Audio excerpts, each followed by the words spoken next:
De går ind i det andet hus. Men hvad så med os? Hvad skal vi så? De har nok delt os op i 2 hold. Jo, men det er sgu da en mærkelig fordeling. 13 her og 75 der. Det andet hus er bedre! Af Vadmands ungdomsophold. Og jeg citerer. Et ophold i smukke omgivelser, der bringer dig fra et sted til et andet. Citat slut.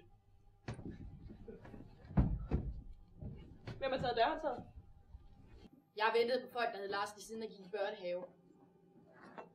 Mig og en, der hed Tobias, sad ude i sandkassen i 1,5 år med 11-taller ud af næsen og ventede på Lars.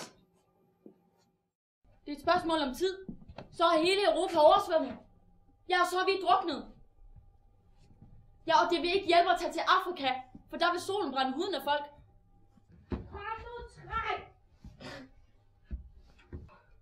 Nå, hvad skal du så efter Vadmands? Jeg vil gerne være flyttemand. Flyttemand? Ja, jeg har helt sindssyge kræfter. Det er fordi, at hvis du ser, at jeg prøver at stjæle de der knager deroppe, gider du så bare lige nævne, at jeg ikke må? Ja.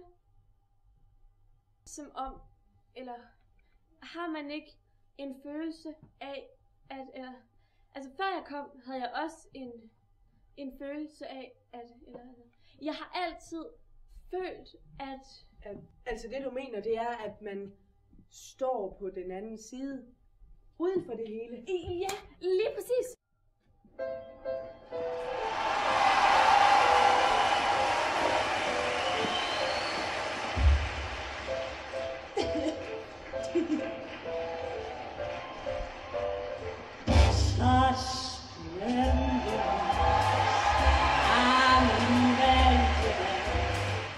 Jeg har også engang faldet ned i et hul i skolegården. Så måtte jeg sidde dernede og modtage undervisning i 3 måneder.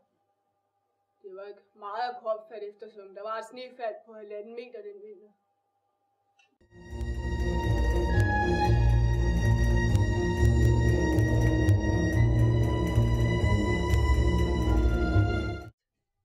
Okay, prøv her. Nu går vi en runde rundt i huset, og så ser vi, om der er et udgangssted. Vi må ud herfra. Jamen, og så lever vi selvfølgelig sammen. Og jeg gider ikke noget med at blive skilt. Vi bliver bare nødt til at acceptere, at vi er forskellige. Det er vigtigt, at man lader hinanden være i fred, hvis man vil leve sammen hele livet. Du kan ikke få alt at vide, Bjørn. Jeg har heller ikke spurgt om noget. Så er det ude i livet som den her.